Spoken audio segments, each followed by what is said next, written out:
Hey there guys, Sessions with Steph here again, and today I have a wonderful topic for you.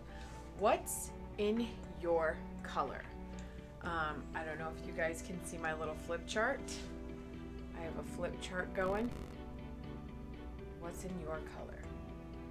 So the reason I want to talk about this is because I know it's been a very popular thing to be using box color during this time of being in quarantine or not getting out as much, maybe being afraid to go see a stylist because of exposure.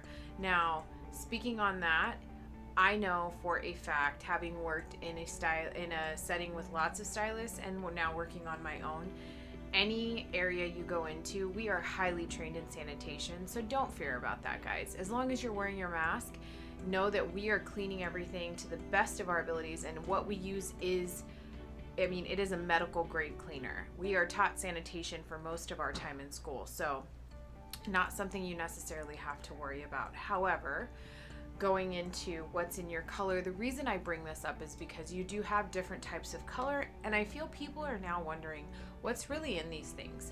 What is the difference between your low ammonia, your no ammonia, your henna colors, things like that. And I'm going to touch base on what I do know. Henna is not something that I am well versed on. I do know it is natural, but I also know that if you ever use henna and you decide that you want to change your hair color, it's near impossible to do. Henna is extremely difficult to get out of hair. If you've ever gotten a henna tattoo, you've seen how those stay on for an extremely long time. So imagine what it's doing when you're putting it in your hair. It really, really sticks to that hair shaft. So going forward, I will flip to the next page. Let's get into no ammonia and low ammonia. No ammonia does not penetrate the hair shaft. It causes little to no damage depending on how you're using it and what you're using it with. And we will talk more about developers later on, but no ammonia is actually very good for the hair, or it's better for the hair. I will say that anytime you are coloring hair or putting anything on it, there are things you have to consider. What's actually in the color? What's causing it to either deposit and change? What is it that it's really doing? Now, no ammonia color does not, like I said, it doesn't penetrate a hair shaft.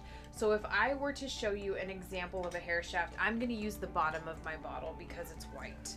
So let's say this is your hair shaft here, okay? Now, if I'm using low ammonia color, it is not going to penetrate further than this in the hair shaft. Getting into the center here, that is, really into the hair. That is something where you have lifted, you're putting something that'll actually penetrate because you're getting into that cortex of the hair. So you're not going more than about that much. Now, in a hair shaft, I couldn't measure it per se because I'm not good with measurements, but let's just say that first ring around here is where that no ammonia color is actually going to lay. It's going to live there. Now, when we get into low ammonia color, low ammonia actually penetrates the hair. So it does get into, it opens up that cuticle more so that it can penetrate and it comes closer into this center area of your hair. Okay, so if you're using, let's hypothetically say, I know with Euphoria, we can make hybrid formulas to get better reflection in the hair, to get better saturation in the hair, excuse me, where we use no ammonia and low ammonia. So the low ammonia will sit here, your no ammonia will sit on the outside, and it'll all sit together nicely and give us the result that we want. Now, if you are using color with ammonia in it, lightener with ammonia in it, anything like that, a high lift color with ammonia in it, know that ammonia also causes the hair shaft to swell. And swelling is really where our damage is coming from. Not only is everything getting sucked out of said hair shaft, but the hair itself is swelling up. So imagine, if you will, trying to think, like when you make spaghetti or pastas, right? Even rice, they are very hard. They're, pretty strong as is by themselves. But when you submerge it in water, and of course there's heat to it, which our body produces that heat that we need for our color to actually start working. The chemical reactions really work nicely together. It starts to swell up, it gets bigger. And what happens if you leave pasta on the stove for too long? It gets mushy, right? It gets nasty, it's gross, it's not al dente. So paying attention to how much ammonia is in your color too is very, very important. Now, all of this is going to come together at the end, and you're going to understand why I'm explaining these things to you, because these are things that I don't think we really discuss a whole lot. It's education that we learn, and the only reason I'm giving you the tidbit is so that you understand more about color and what you're looking at. So no ammonia is pretty good for the hair. Low ammonia, it does penetrate the hair, it'll sit inside the hair, but again, with any kind of ammonia, there is damage. Now, the difference between I can't say it. It's MEA is what it's called. It's monothenylamine and ammonia. Monothenylamine is something that you actually find not only in hair color, but also in cleansers, medications. They use it to emulsify things, to make things work better. In fact, you can actually find a percentage of it in your windshield wiper cleaner, which I'm sure if you've ever had your window open while you decide to, shoot that out, it has gotten on your skin, or you've been pouring it in yourself into your car and it's gotten on your skin. It is an organic compound, so I have been trying to do my research to search where it actually comes from, talking to a few people who are more well versed in chemicals than I am. They have said it is more than likely, because it's kind of like an ethanol, more than likely comes from a plant. I would assume anything like corn, things like that have a high sugar content tend to make more ethanol products. So that is where you have, and I will call it MEA, comes from. You also have DEA and TEA, which are more harsh chemicals. Now, you will always look at the percentage of MEA that's in your product so that you know whether or not it's actually causing harm. But 9 times out of 10, like I said, they use it in medications. Yes, medications have side effects, but if they have figured out the formula to make it so that it is more effective than harmful, I believe that in hair color, it can relay the same way. Now, ammonia, we know, is a harsher content. The MEA also is something that is used to break up buildup on things, which is why it's in your cleansers. So it doesn't do it as harshly, but it helps to take out anything and get into where and do the job it needs to do. So in hair color, for instance, what it would do instead of be so abrasive is it would take off any residues, any buildup that may be there to help penetrate the cuticle a little bit more, not as much as ammonia, but a bit more. It does not cause as much swelling to the hair. So it does help lift the cuticle and open it a bit more, but not as much as ammonia. So that is one thing I did find in my research is ammonia, because it has a bit of ammonia, but not enough in it. Ammonia on its own is actually what really opens up that cuticle and swells it up, which causes that damage. However, if you understand this and you know what you're actually putting in your hair and how much ammonia is in the color, again, ammonia can be something that is, a way you could go with color. Ammonia tends to cause more reactions, it seems, on people's scalp. So if you're ever doing color that has to be on the scalp, it can cause more reactions. But remember, ammonia is also something that we naturally produce, and it comes out of our body, other creatures' bodies. It's used as an abrasive to clean things really well. I have seen it do some really good work. But it does have those properties. They both, I would say, are used for taking off corrosion and things like that. If you've ever had corrosion on your battery, if you could find these in pure form and dilute it, it would definitely take out what you need. Ammonia's scent is significantly stronger than MEA, and so you will always notice the difference whenever you use color. If you are using box color or color from a non-professional store, then you will notice that there is a very strong odor. On the other hand, if you are using non-ammonia color, or you are using color and using MEA in it instead of ammonia, then you will notice that the color or the scent itself is not there as harshly. There may be a bit of a scent. In my opinion, it smells more like flatulence. We'll use that word. And so it's not as harsh as ammonia, where ammonia will actually, in all honesty, burn your nostril hairs. It smells, it is very pungent. It is very pungent. So which one is better? Honestly, that's going to be up to you. Patch tests are important for a reason, and we highly recommend them if you've never done color, or if you're not sure if you'll react to a color, because it will show us whether or not you will. We'll be able to see, based off of your skin's reaction, whether or not it would be good for you.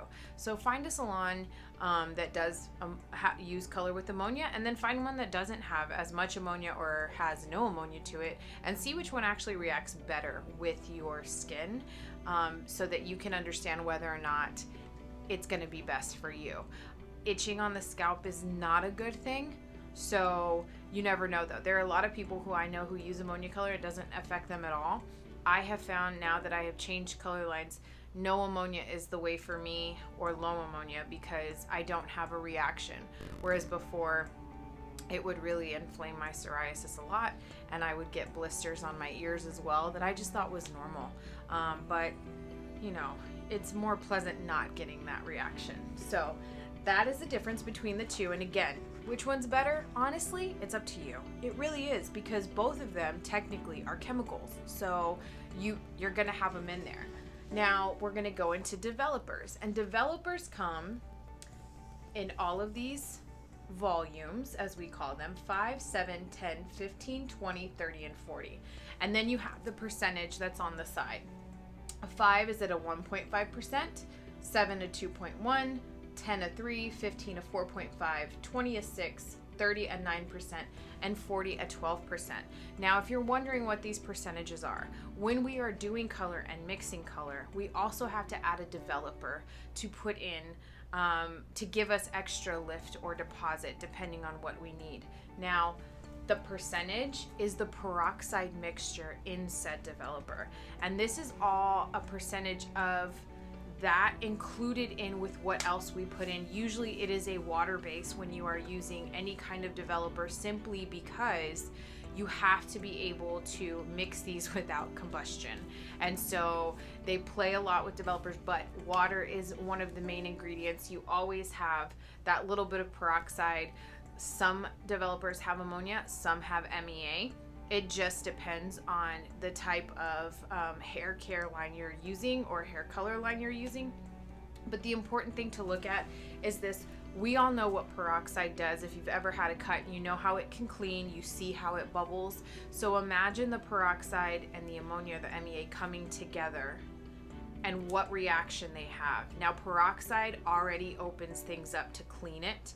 If you are putting ammonia and peroxide together, you are really swelling that hair a bit more, and it's really taking things out, and possibly there's more mixtures in it to put things back in, depending again on what we're doing with color.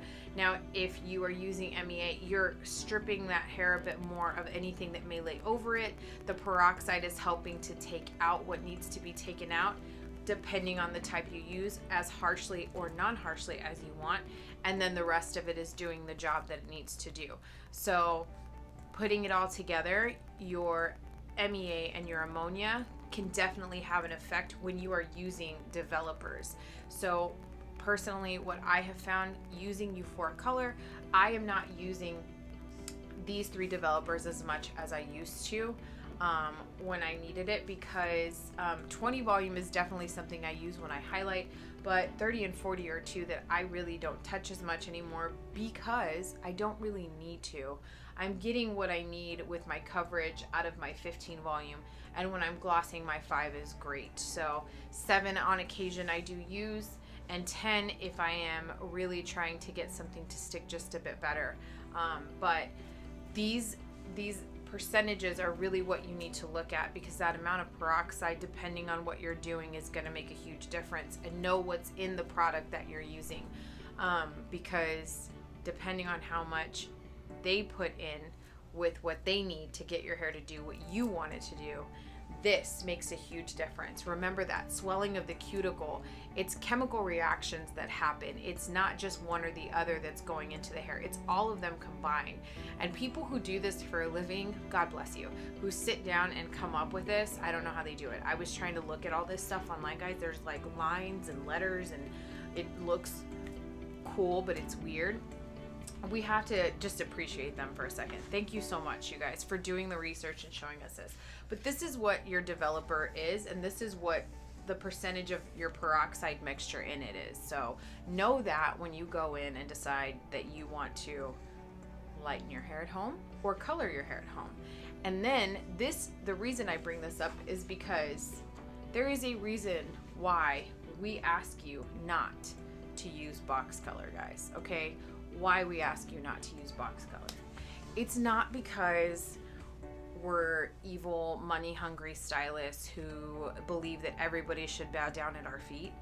It's because we had to go through classes to really break all this down to learn what these things do, what they do to the hair, why they do it to the hair, how to keep integrity of hair.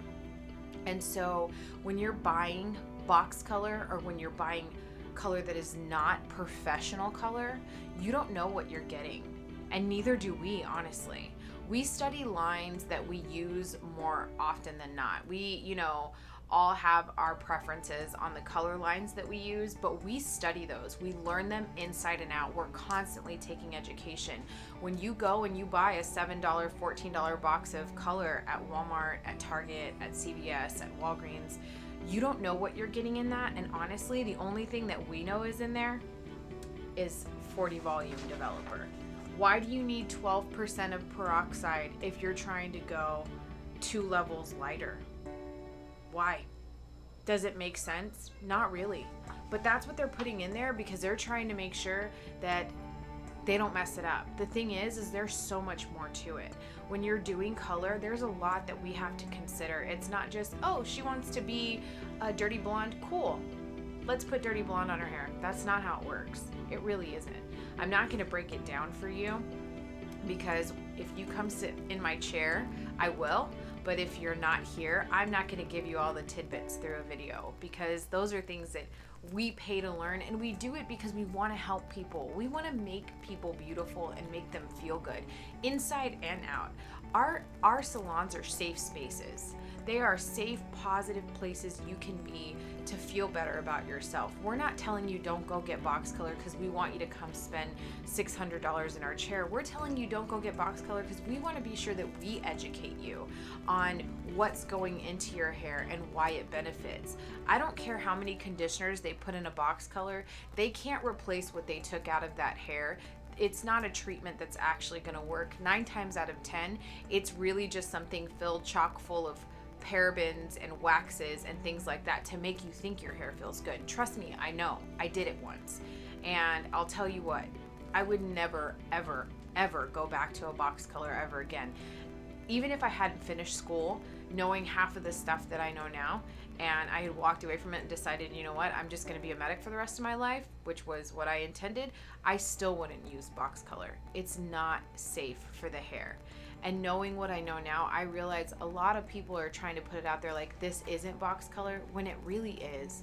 So I'm just putting this video out there to educate you guys. We're not trying to take all your money. We're not trying to be unreasonable. What we are trying to do is save the integrity of your hair because you have to see it every day. Let us be there for you, not just as a stylist, but as a friend and as somebody, when you're having those moments and you need that radical change or you just need someone to talk to, that's what we're here for too. That's what we're here for too. I highly encourage therapy. I think therapists are awesome. Go see them. Get in there. But when you can't see your therapist, you can see your stylist. So a little education today on color, why we advise what we advise, and I'm just putting it out there. Stylists, all of us, I can wholeheartedly say we are not the devil, okay? We're not trying to stoop you out of money. We're not trying to make you feel like you're inadequate. We're here to help you. We're here to be here for you, to educate you, to give you the best of what we can. I don't want to put videos of how to cut your hair at home on here. I want to educate you on why it's important for you to come in my chair. You can cut your hair at home all day, but can you get in my shampoo bowl and get a great scalp massage and have an experience? No, you can't. You can't have that. Only we can give you that. It's the truth. I can't give myself a scalp massage. I've tried a million times, and you know what? I don't get what people say when they're like, oh my God, this is the best, because I can't do it to myself, and nobody can do it for me. So you either suffer and say, well, I can do without that, or you come and experience what we have to offer. I highly recommend, no matter what area you're in, find a stylist that's going to give you an experience. Here in my salon at Formula 9, what I love to do now, and it has always been something I love, is pamper. Not only am I going to sit down and have a consult with you and talk to you about your hair needs, but I'm going to give you the best service I can possibly give, while including a hot towel treatment, hand massage, a scalp massage, and just relaxing you all the way around, while I have my diffuser going with essential oils, or I ask you if you would rather have a candle. And I want to be sure that you're getting that love and affection in that time that you need. And you can spill out anything you want to me. You can tell me how you're feeling. You can let it all out here. And by the time you walk out of my chair, you feel like a new person. That's what stylists are here for. We're not here to try to lecture you on how you spent your money. We're here to try to lecture you on, not even lecture, we're here to try to educate you and guide you and help you on how to keep that hair on your head that you love so much looking and feeling amazing. I hope you guys are enjoying these videos. I just wanted to put this one out here today. I have another one too that I put out about a quick blow dry. I'm really enjoying making these things for you guys. So if you guys have any recommendations, anything at all that you want to know more about, please let me know. I do plan on breaking down box color a bit more, and I'm going to make another video of that, but I am going to have to eat it a bit because I'm going to buy some. If you use a certain type of box color, I would love to see how that reacts, because I'm also going to compare it to the color I use here. So please let me know if there's anything you want to see. I will be buying I'm going to buy a black box color. I'm going to buy one that's supposed to change your hair to a light brown, and one that makes you blonde. I'm going to use all three. I will be using a mannequin head. She's somewhere around here. I'm not going to grab her. So that I can show you guys. I will try to conduct it in a way where you kind of see the real deal and show you the difference between that, and I will be using my Euphoria color here in salon and show you the difference between the two. I'll put them side by side so you can see, but that'll be part 2 of this video, because this will be my part 1 explaining it all, and then we're going to get into really showing you guys. I hope you all have a great day. Love you much. God bless. Guys, stay positive out there, okay? And remember, see your stylist. We are here for you. We are not the devil. We want to help you feel better and be better. And trust me, you guys make our day. Alrighty. Love talking to you guys. See you next time.